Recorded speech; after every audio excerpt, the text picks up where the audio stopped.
شہر کے سب سے پرانے اور سرسبز علاقے کی ایک کشادہ حویلی میں جب شام ڈھلتی تو صحن میں لگے چمپا کے درخت کی خوشبو پورے گھر میں بس جاتی۔ یہ گھرانہ لالا قاسم کا تھا۔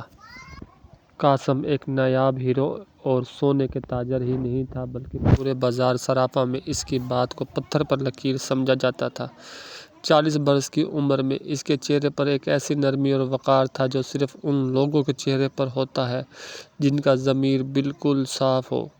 قاسم کے گھر میں خوشحالی صرف پیسے کی صورت میں نہیں تھی بلکہ محبت اور احترام کی شکل میں پھیلی ہوئی تھی۔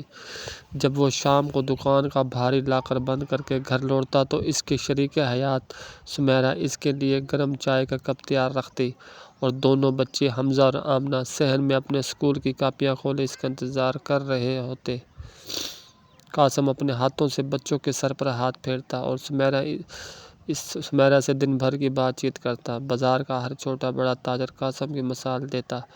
کسی کو بیٹی کی شادی کے لیے رقم درکار ہوتی یا کسی نادر کو قرض چاہیے ہوتا، قاسم کے در کبھی بند نہ ہوتا۔ وہ کہتا تھا، یہ دولت میری نہیں پروردگار کی امانت ہے، اسے بندوں پر نہیں بہاؤں گا تو کہاں بہاؤں گا۔ پھر زندگی کے اس پرسکون سمندر میں ایک ایسی لہر آئی جس نے سب کچھ تہس نہس کر دیا۔ تہس نہس کرنے کی بنیاد رکھ دی۔ بازار میں ایک نیا تاجر آیا، مرزا ظاہر میں وہ بڑا نفیس قیمتی لباس پہننے والا اور شہری زبان انسان تھا، لیکن اس کی آنکھوں میں ایک عجیب سی چالاکی تھی۔ اس نے قاسم کی شرافت اور اس کی بے پناہ دولت کو تاڑ لیا۔ مرزا نے ایسے ایسے قاسم سے نزدیکیاں بڑھانا شروع کی، کبھی دکان پر بیٹھ کر لمبی باتیں کرنا، کبھی ساتھ کھانا کھانا۔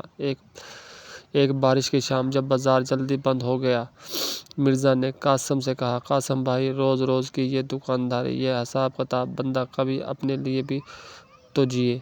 چلیے آج آپ کو شہر کے ایک ایسے کونے میں لے چلتا ہوں جہاں کچھ دیر بیٹھ کر ذرا دل بہلا لیں۔ قاسم نے پہلے تو ہچکچاہٹ دکھائی لیکن دوست کی ضد کے آگے ہار گیا۔ مرزا اسے شہر سے ذرا دور ایک پرانی شاندار حویلی کے تہہ خانے میں لے گیا۔ باہر سے خاموش نظر آنے والی وہ عمارت اندر سے ایک الگ ہی دنیا تھی۔ زرق برق روشنیاں، مہنگے قالین اور ایک بڑی میز کے گرد بیٹھے ہوئے شہر کے چند بڑے لوگ۔ یہ جوئے کا ایک انتہائی خفیہ اور اعلیٰ درجے کا اڈہ تھا۔ پہلے دن قاسم صرف ایک کونے میں بیٹھ کر دیکھتا رہا۔ میز پر لگی نوٹوں کی گڈیاں اور چمکتے ہوئے سکے جب ایک ہاتھ سے دوسرے ہاتھ میں منتقل ہوتے تو جیتنے والے کے چہرے کا غرور اور ہارنے والے کی آنکھوں کا جنون قاسم کو عجیب سا لگا۔ یہ تو بس ایک کھیل ہے قاسم بھائی، وقت گزاری اور ذرا سا ذہن کو تر و تازہ کرنے کے لیے۔ مرزا نے اس کے ہاتھ میں کچھ ٹوکن تھماتے ہوئے مسکرا کر کہا، کھیل کر دیکھیے، ہار بھی گئے تو کیا فرق پڑتا ہے۔ قاسم نے ہنستے ہوئے وہ ٹوکن میز پر رکھ دیے۔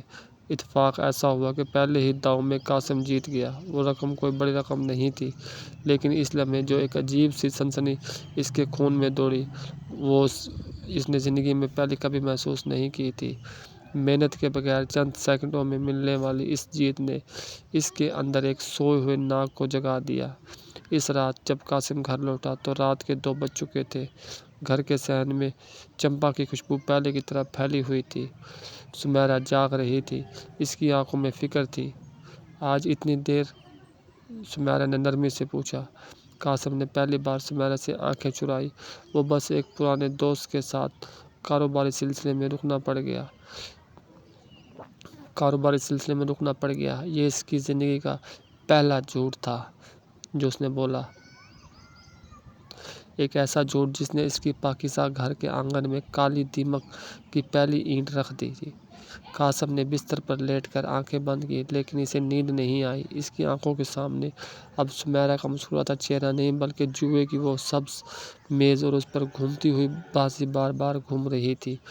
پہلے جھوٹ کی بنیاد پر کھڑی ہونے والی عمارت کتنی ہی مضبوط کیوں نہ لگے، اندر سے کھوکھلی ہوتی ہے۔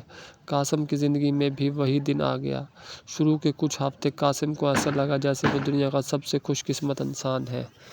وہ راتوں کو چپکے سے جوئے کے اڈے پر جاتا، کچھ رقم جیتتا اور صبح وہیں ہنس مکھ اور شریف انسان بن کر بازار چلا جاتا۔ لیکن جوئے کا اصول ہے کہ یہ انسان کو پہلے جیت کا نشہ چکھاتا ہے تاکہ بعد میں اسے مکمل نگل سکے۔ پھر یوں ہوا کہ قسمت نے اپنا رخ بدل لیا۔ ایک رات قاسم ایک بڑی رقم ہار گیا۔ اس کا غرور زخمی ہوا۔ اس نے ہاری ہوئی رقم واپس جیتنے کے لیے ایک اور بڑا داؤ لگایا، وہ بھی ہار گیا۔ اس ایک رات میں وہ اپنی مہینوں کی کمائی گنوا بیٹھا۔ جب وہ صبح کے وقت گھر لوٹا تو اس کے سر میں شدید درد تھا اور چہرے پر زردی چھائی ہوئی تھی۔ سمیرہ نے جب اس کا حال پوچھا تو وہ پہلی بار اس پر چیخ پڑا۔ سمیرہ ششدر رہ گئی۔ جس شوہر نے کبھی اونچی آواز میں بات نہیں کی تھی، آج اس کا لہجہ اتنا تلخ تھا۔ قاسم کو اپنی غلطی کا احساس تو ہوا، لیکن اندر بجھتی ہوئی آگ نے اسے نرم نہ ہونے دیا۔